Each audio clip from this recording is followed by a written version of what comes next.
Hi, everybody, and welcome to Perspectives. Hi, guys. I'm Zoe. This is Scott. And today we've got a special guest, Amirah. Thank you so much for joining us, Amirah. Thank you for having me. That's okay. Amirah Cummings is from California in America, and she has the vision for making the world multilingual. Amirah is the founder and CEO of the Cummings School of Language, and she's recently launched an online program. And this online program is teaching Japanese and in the future lots of other languages. So could you tell us a little bit more about this program, Amirah, and explain how it works to everybody? Yeah, so I'm actually from New Jersey, but I live in Los Angeles, so I'll always keep that. Mm-hmm. Own that East Coast. Own that East Coast, baby. Gotta represent the East Coast. So yeah, well, we're an online platform for kids to learn multiple languages simultaneously. We're all about multilingualism. We started as a foundation of a physical school where I took kids between ages 2 and 3 to learn more than one language simultaneously: Spanish, Yoruba, and Japanese. And then I made this transition to an online platform so that kids all around the world can actually learn through the same method that I was teaching my kids, through all the things that they want to do. So all their interests: yoga, drawing, shapes, if you're in the space, if you're into any kind of learning activity, we make it multilingual. I witnessed what you did. I went to spend the day with you when you were doing that homeschooling daycare thing in Newark, mm-hmm. right? Mm-hmm. And I have to say, honestly, that was one of the most amazing days. You know, that was just such a beautiful setting that you had. I got to see exactly how you interacted with these kids and what you brought to them and how you brought it to them and how they responded. And it was mind-blowing how great that is. But now you're in a totally different direction with this whole thing. Why the transition, and how did you do this transition? How did it come about? I transitioned because that school that you saw was my attempt to figure out how to get kids to acquire multiple languages in an environment where they're just happy all day, so that I could then replicate it and start these schools around the world. Like I've always said that I would love for the entire world to be multilingual, because it's a big part of our humanity, and it's something that we miss out on. We don't tap into our human potential when it comes to the cognitive abilities around language, when it comes to the cultural understanding that you get the moment you start to tap into someone else's language. And so when I finished grad school in 2016, my goal was to create a network of schools around the world that formed global cohorts, where the kids in Brazil would go to school with the kids in Sydney, Australia, would go to school with the kids in New York. And from the time they're young, they'd be learning each other's languages, learning about each other's culture. Technology can bring them together in so many different ways, even at such a young age. And then over time, by the time they're in, late middle school, early high school, they're completely in awe and in love and in awareness of the world. And now they can then create. So the platform I needed this platform. I had to multiply myself.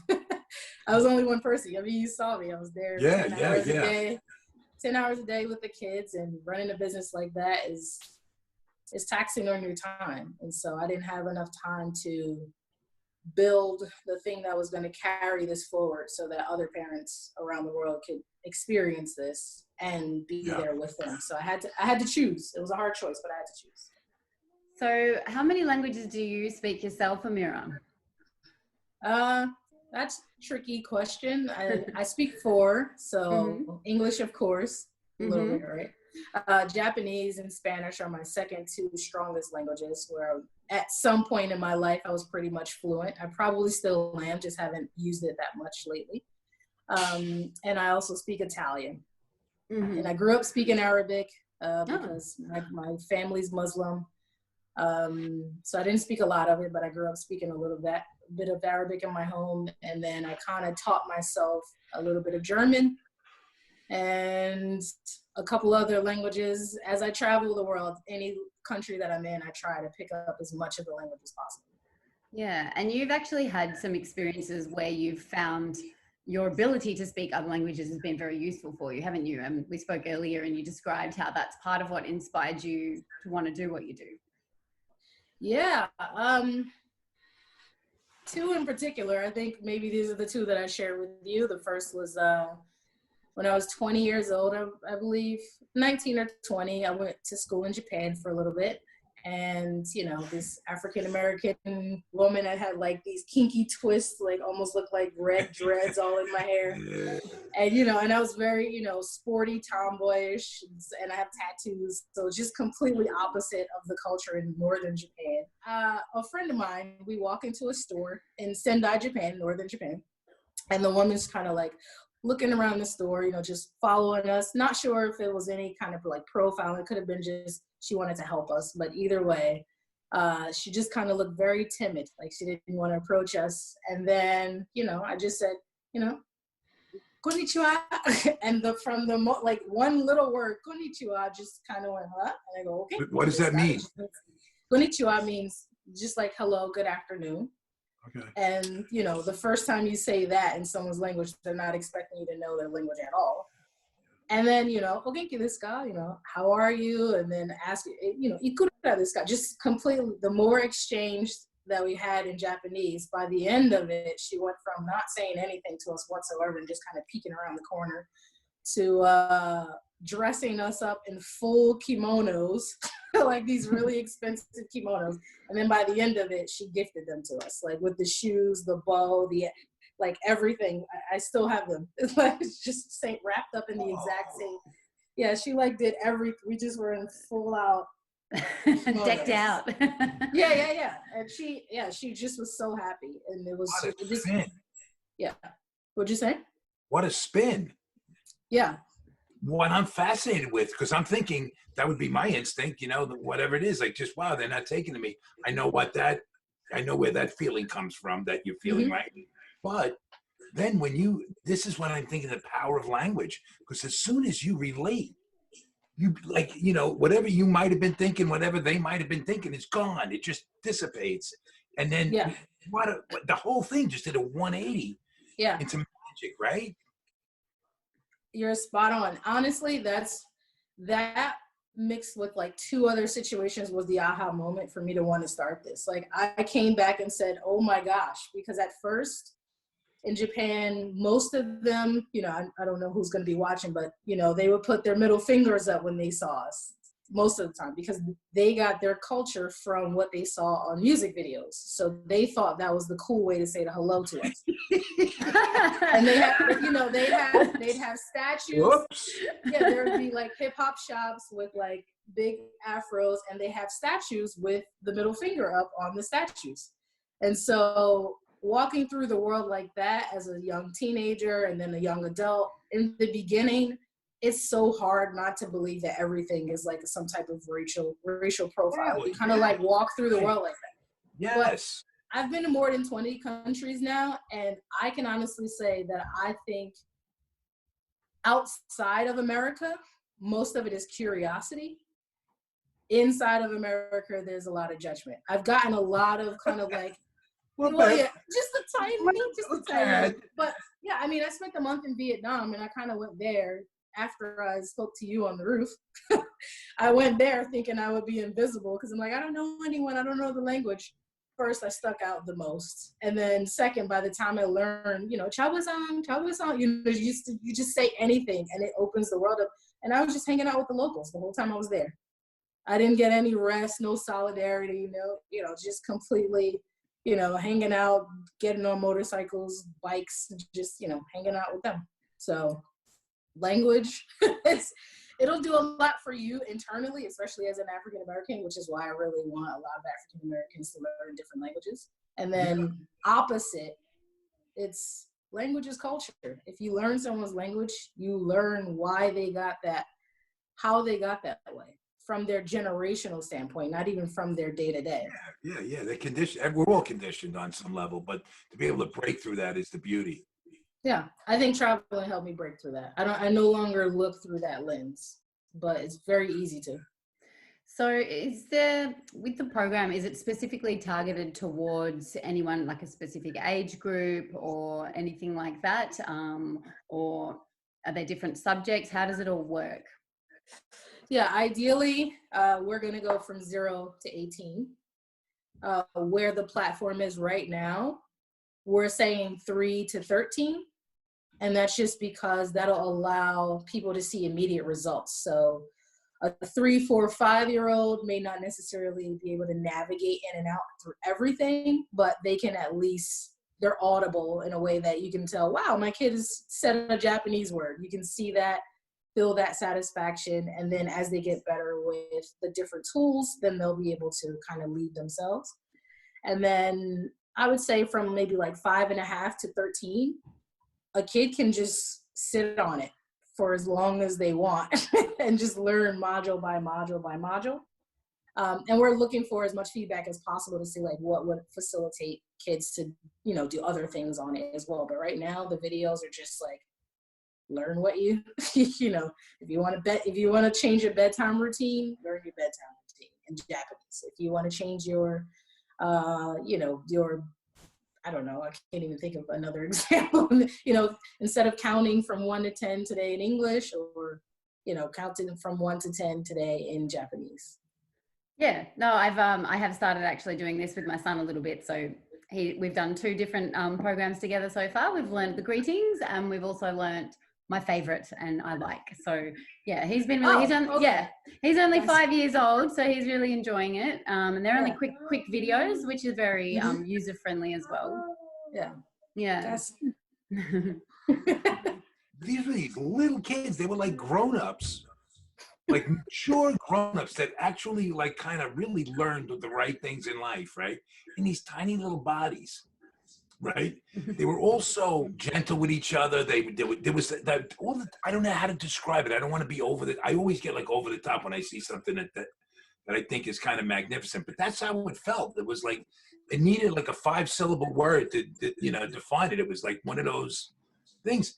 I felt like a jungle gym with them. They were jumping and crawling and hanging on me, and in such a gentle way, in the enthusiasm they had, how smart they were, how they could articulate it. They were doing yoga. They know, it's so diverse. Yeah. They knew, like you would talk, they knew the continents. I don't. Do you know the continents, Scott? I need a refresher on but you know, not that all kids aren't capable of that, but there was so much there. It wasn't just, oh, they're really good at math. No, they're really good at a lot. There was like, the diversity was incredible. Yeah, so. And the manners, they were so mannered beautifully, man. Wow. I had a lot of people come and visit. That was the second school. The first school I started in my house. And I had a lot of people come and visit, and people just say, either there's magic here or they're midgets. And that's because this does not feel like a school for, you know, 2 and 3-year-olds. And that's really what I keep saying it's a language platform because that's what resonates with people. This is really education. Their education was completely different. I took, if you know anything about Montessori, so Montessori is pretty much an independent-based environment. You teach the kid how to use the tools, they use it, they master the things they're learning. Each time they do it, they learn something more. I pretty much let them do whatever they wanted throughout the whole day, except for the small times that we did group work. And the 5-syllable word, I mean, I call it spiritual safety. That's what I practice with them. Why you got them to be so well-mannered, not necessarily afraid of strangers. Some of the kids used to be really afraid of strangers to the point where you couldn't even walk in the door without like fight or flight for them. And to the point where they embraced you, they've embraced the community. When they were at my house, they embraced even, you know, the landscapers. They embraced the UPS man. They thought every time he was, you know, he came, he was bringing something for them. Like, that's how I call it spiritual safety, because I taught them languages wherever they were. And my concept of spiritual safety and learning they have to go together. You can't just give a kid, you know, a piece of curriculum or, you know, an assignment and say, now go do it and go be your best self. you have to pair it with the spiritual safety, which means everything that you're learning right now is exactly what you're supposed to be learning. So even if it's a disciplinary thing where, they're learning something where you weren't supposed to do that, it's not a scold. It's not a you knew you weren't supposed to do that, better, or anything that gets so deeply inside of them that they can't learn because their hearts are broken pretty much from whatever it is.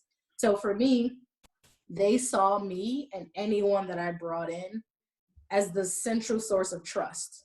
So for me, they trusted that when I said something to them, it was for their safety. It was something that was going to either empower them, something that was going to make them happy. And then once I had that rapport with them, I could say anything in any language and they pick it up because they received me, not the language. I wasn't teaching them like, now we're going to do Spanish. It's now that I have your attention, now that I have your trust, now that we have this rapport, and you have to do it day by day. You have to build this with kids because every day they're learning and testing boundaries. I could do that from the moment they walk in. As much as the enthusiasm that these kids, how important that is, how important is reaching them in the early formidable years? It's probably the most essential thing that you can do as a parent. I won't go as to, no, actually, I believe this. I feel like we're ruining our children from a very young age.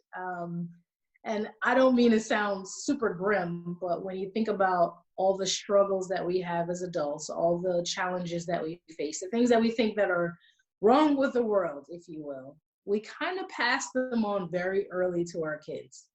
And I saw evidence of that in just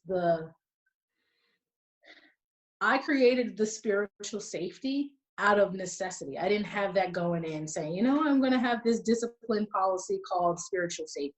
It was my response to how I saw the kids interacting with each other, what they needed, and then how I could be the person that helped facilitate that kind of an environment.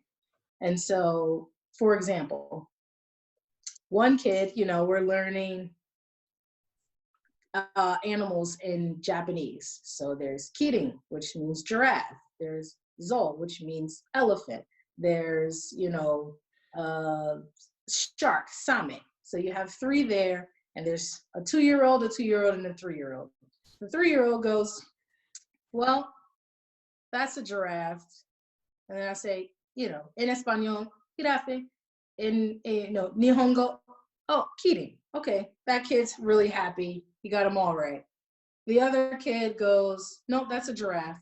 No, is it a giraffe? What else can it be? No, that's a giraffe. I know that. My mom taught me that, and that's right. So now this is a 2-year-old kid, and I'm kind of exaggerating the way combative little one, isn't he? Well, yeah, but I mean, like we very much get into like, is that right? Is that wrong? You did a really good job because you said the right thing. And no, you didn't really do a good job because you didn't say the right thing. We almost take what I've noticed when it comes to children, and I've been teaching the children here in Venice, Japanese, is that we almost take away their ability to wonder what something else is. And language does that. Like language, the moment you realize this is my head, this is also una cabeza, this is also atama, it's like it blows the roof off of everything you thought you believed, to the point where you literally can see, these kids can see the world in a very different way. So things don't appear to them as right and wrong at first. So they're not combative. You give some of that breathing room that you want kids to have as a child, like that childlike play. You give more of that breathing room when they learn languages, because the world just becomes that much bigger to them, and they're not easily set off and feeling really discouraged because they got something wrong. They just realize something is just another interpretation of another thing. So that's how I got rid of a lot of the behavioral problems. like they just felt safer as their minds and their worlds got bigger. It's hard to explain. Instead of that limitation that our conditioning puts on us. Yeah. And we do it to our children. We want to teach them. We want to teach them in a very linear fashion. And when you do that, they need to know what's coming next. We give them anxiety. We give them so many things, and then we close them in these little worlds, and then they have no access to anything else other than what we teach them and what we see. And the moment you put language on that, the moment you put language on it, there's something studies have shown. There's cognitive, but I've seen it. I don't need the studies to show me. I've seen how the moment you teach a kid that this thing can be 10 different things to 10 different people, their minds are blown. They don't even know why. They're just different. You know what? I'm gonna back you up on that. On the one day, based on that one day at your place, right? Mm-hmm. Because you see, and Zoe, this is something that, I wish, that you had experienced as well, because it's like a phenomenal thing. But you could see that these kids, if things just kind of stay on the course, these are going to be like this. I think there were 6 kids or 5 kids. They all going to be leaders. Yeah, They're all the potential. No, I'm serious. They all, the potential is like, it's not limited, it's limitless. Yeah, I got excited when you said that, because my mission statement throughout all 4 semesters of grad school was, I'm creating the world's future global leaders. Like that, I just want to give them I'll testify. the opportunity to do everything that the curriculum is not like, here's your math curriculum, here's your this curriculum. It's who do you want to be in the world, and how can I as the older person facilitate that learning for you? That's literally all my curriculum is. That's what I did with them. I started off when I built that school, the parents helped me fundraise first. Like, I didn't have any money. I just said, I want to start this school. I'll start it if you guys sign up. That was my thing. I didn't know if anybody wanted to come, if anyone cared about languages. And they pretty much, we did a GoFundMe campaign. They raised all the money, and I started with $2,500, and I just took 400 or 500 square feet of my house and made like a mini school. Had no idea what I was really doing, so I couldn't buy that many things. But as they came in, the space filled up with them in it. I literally, that's why they thought my Amazon Alexa was like they thought that's what brought the UPS man, because they would say, order this, and then, the UPS man would show up, 2 days later with, oh, we need a new train so that this kid can learn how to build it, because that's what she likes to do. This kid wants to play with the batteries in the train because that's what he likes to do. And then we're all building this train together, and we're doing each sign. We're putting the parts together. We're counting. Everyone's doing it together, but we're just building something. And then they get to play with it. I don't know. Are you familiar with the movie Field of Dreams? No. It's about it's a story about baseball, but the theme. Oh, if you build it, they will come. Yes, this is like this is but and think about of what you're bringing to the table here. Dreams. You're like these kids cannot dream. They can dream big. I'm sure Zoe has a better question than I can have right now. Well, I was curious. Obviously, this was your method while you were teaching in the schools, the physical schools. Then you transitioned it across into the online program. So is the method of the teaching the same, or how do you actually go about teaching the languages on the online program? Yeah, so it's pretty much the same. When you log in, you'll see Blake Sensei. So every teacher that we have on our platform, the instructions I gave him when we were filming those videos were, you have to kind of do it. I want the kids that were in my school to feel like I'm in their living room right now. Like, we're just hanging out. I want you to, interact with the space, interact with the environment. And, I taught them how to say things 3 times slowly. We would always make our mouths move. So if I'm teaching you konnichiwa, you can say konnichiwa. If the kid has no idea they're supposed to be paying attention to it, they totally miss it. But if you're very intentional with, okay, now we're going to learn how to say, hello. Actually, I don't think I said that. I would just say konnichiwa, and I would expect them to say it back to me, and they realize that was hello. But longer words like hajime mashite, hajime mashite, hajime mashite, and then they get it, and they have the confidence. So the first 3 times are to help you move your mouth in the way that it's supposed to. And then the last 2 are for you to say it smoothly so that you feel confident that you're able to say that one word or that one phrase, and then you can use it and you can incorporate it throughout your day, all day. That's what I did. I pretty much incorporated throughout the day, 2 or 3 little lessons here and there, and that's all week. And then over time, they build up so much where you can speak full sentences. And then the other part is the curriculum, where we allow you to pretty much go and do whatever you want the same way. It's your school. Yeah, and the way that you design the program as well, you've sort of designed it so that the families can get involved too, yeah? So that it can be sort of like a group activity. Oh, yeah. So I call it the pill in the applesauce. I think so many adults want to learn, like they secretly want to learn languages, or maybe not so secretly. Yeah. I honestly, it wasn't very secret, Zoe. Right. It wasn't very on the down low at all there. Right. I think that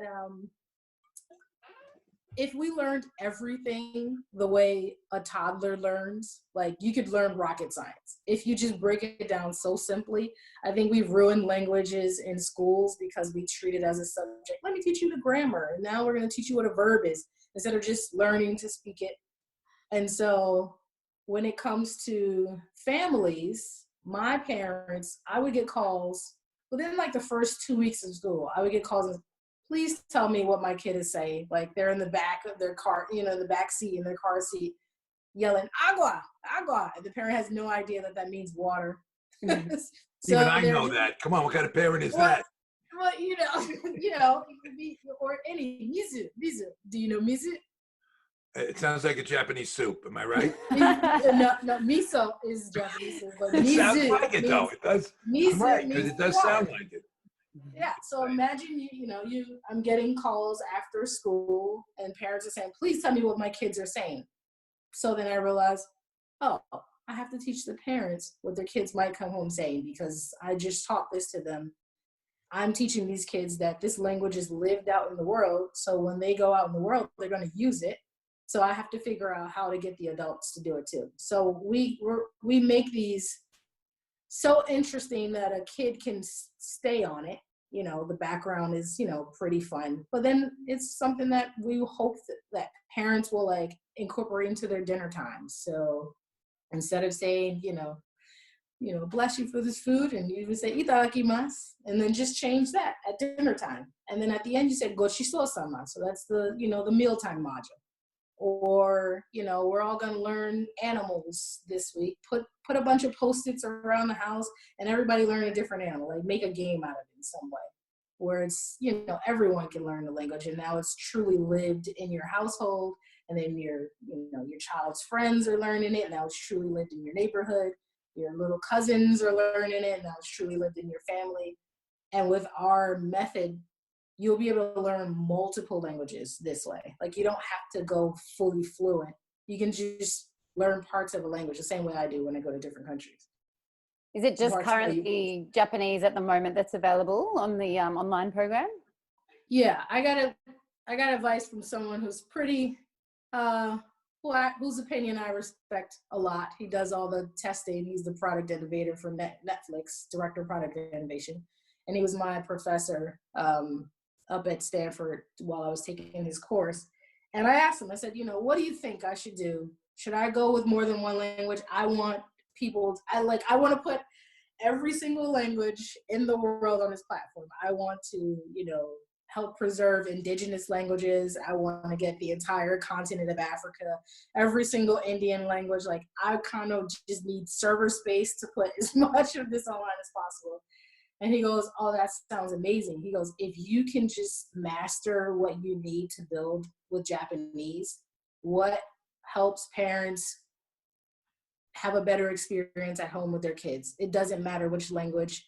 He said, if you can master it with Japanese, then you can replicate it in any language and you'll be fine. So right now it's all about how do we make families' lives better? What do we need to do? Language is very, very important, but I care about a kid's spiritual safety. I care about helping parents incorporate learning in such a way that their kids' minds are now open, gets rid of anxiety and stress, gets rid of the anxiety and stress around being a parent and like, where is my kid gonna end up in life, you know, are they learning what they want to learn? I'm not a master's teacher, so how can I give this to them? So yeah, this is our test to see how can we serve. Yeah, we're talking about really limitations and boundaries that prevent people from, you know, you're like the real deal. You were not limited. You went and you broke every norm kind of that any other kids in your position would have been subjected to. You found your way. I mean, you went out and you lived your life, and you strived, you worked hard, and you got there. And so much of that is a testament to your mom. Like All of it. all of, okay, yeah, but Yeah. all right, let's all right. Yeah. Radio. I've done Okay, nothing. I She's stand corrected. sure. But you know that cohesiveness between you two, like she put you in a position to succeed, and damn it, you're succeeding. Mm-hmm.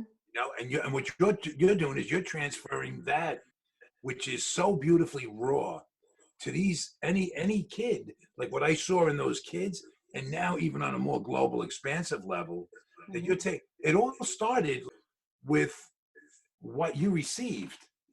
Like if you don't get to look,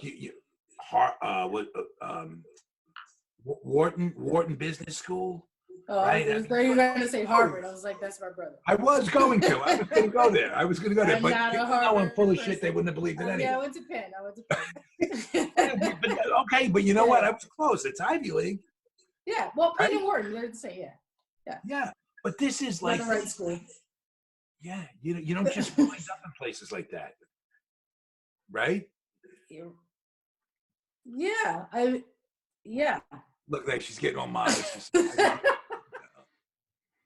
I'm in two worlds right now. That's why I have such a pause, because my mom, I think I'm actually building what I got from my childhood. I think I'm replicating my mom more than I'm replicating me. I'm replicating my interpretation and all the things from my perspective of what I got from my mom.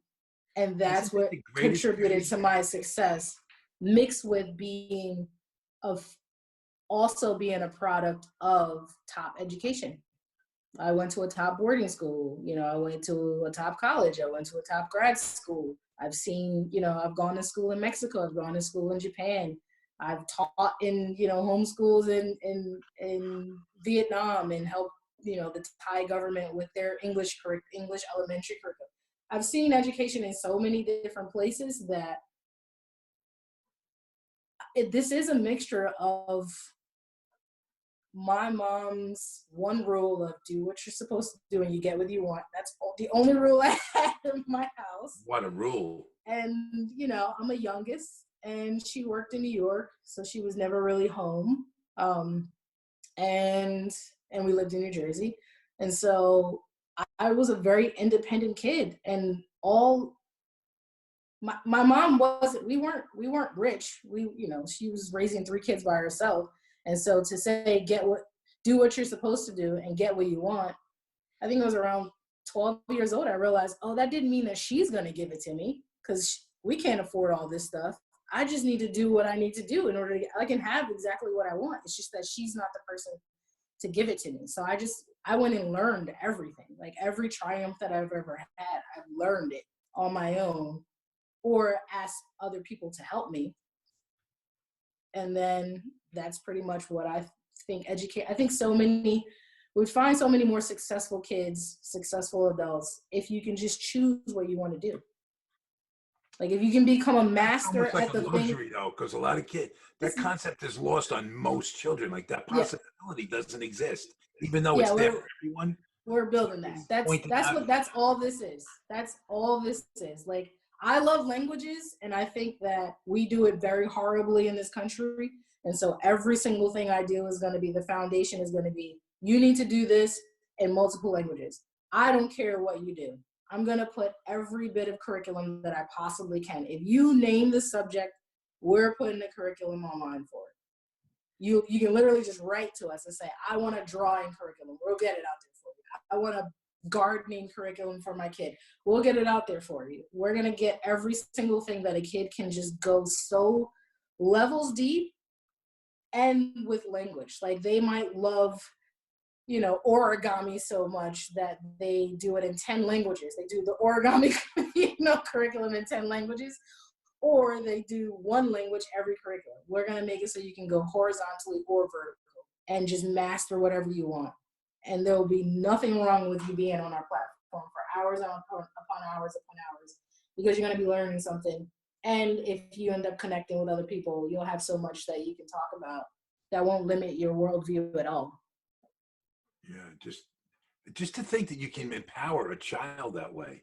It's amazing, man. It's amazing, right?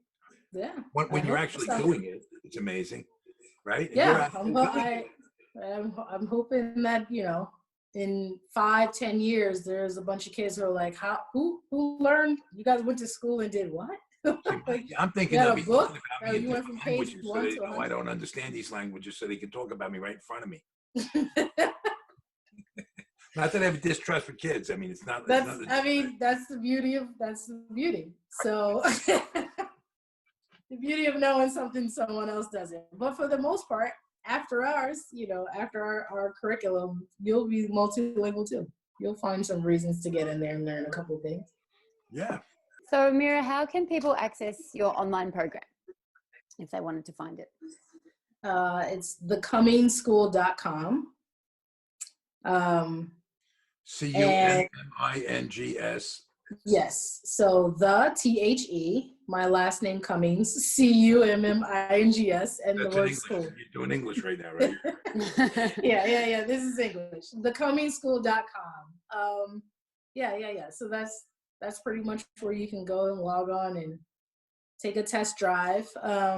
We have a free version that we have up for anybody who wants to test it out and possibly upgrade it to more subjects in the near future. Awesome. What a treat. What a treat. I got so much respect for you and what you're doing, how you're leading the way. And like I say, you know, whether it was a hands-on with the kids you're working with in this new curriculum, I think just gives you a really bigger megaphone to touch more people. And yeah. I know that was the brilliance of your decision on do I stay here and focus in this small place, but really have a big impact, or do I kind of venture out and take a risk here? But if it goes, I'll be able to touch so many more. And, you know, it's not an easy decision to make, by the way, because you had, I mean, it was bonds that you had with these kids, and I can only imagine with their parents. So, you know, that's a really a courageous, brave move. And I know it's going to pay off. I just know it. I mean, it's already paying off. Look what you got going. Yeah, I was the third parent for those kids. So it was kind of like leaving my own kids behind. I do speak to some of them. I get FaceTimes often. I play Roblox with them. They're now 5, so they're, you know, using technology. So they're on their own iPhones now. They're 5. I mean, really? No, seriously. Yeah, they have, you know. What do you mean, Amirah? What do you mean you don't have the 11? Well, what's funny is one of them called me Amirah the other day. I said, really? Really? They call me Professor. Really? Yeah. Professor. She's like, Amirah. I'm like, oh, okay, sure. I love that. We're on a first name basis now. I get it. Yeah, they call me Professor because I call them my mutants. So like Professor X of X-Men. Because I'm like, look, you have these little, you know, 2, 3, 4-year-olds walking around speaking 4 different languages. That's a mutant. You have mutated their DNA. They're going to be something very different. Something very different. Even just being exposed at that young age.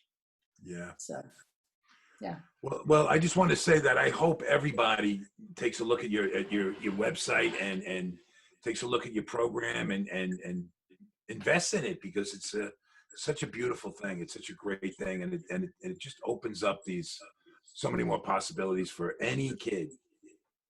Yeah, and I love what you're doing, Amirah. Yeah, I realize I'm not the best at advertising this thing. So she's, you know, Zoe goes, how can they find you? We also have a Facebook page. Can you do that? It's all The Cummings School. So it's all The Cummings School. So it's, you know, youtube.com/The Cummings School, facebook.com/The Cummings School, Instagram @The Cummings School. So it's all easy. Cool. Yeah. Okay. Yeah, and yeah. So hopefully this will be some kids' new school by September. Definitely. And I think it's the perfect time. In America, are the kids homeschooling over there as well? Majority of? Yeah, there are a couple states who have decided they're not going back to school at all. Yeah. So yeah, we're right now, there's such an influx of everyone come to my school online. We're kind of taking a semi backseat to build relationships with the parents who are on ours, so that we can really create that robust offer. And then we can go out and say, like, we've created something that we think is going to be a great solution, so that we never have to put ourselves in this position again. And, you know, if you sign up with us, we've identified those problems, so you won't have to worry about it. Awesome. Yeah. Beautiful. All right. You know what we have to do? We have to do this again soon, because I think your backstory, which we haven't really been able to get into, is so fascinating. And I think it kind of deserves to be out there and kind of really explain, like, you know, how you got to this point. There's so much there, you know, that made this also possible. I love it. I know it, and I love it. And I think that if you're up to it, we'll be able to share that when your business eventually slows down a little bit and you give it some time to breathe. Whenever you're ready, I'm ready. Thank you so much for your time and your contribution. Thank you. Yes, thank you, Amirah. Thanks so much for talking to us today. Yeah. Namaste. Namaste. Namaste. All right, guys. All right, we'll see you soon. Thank you. All right, guys. See ya.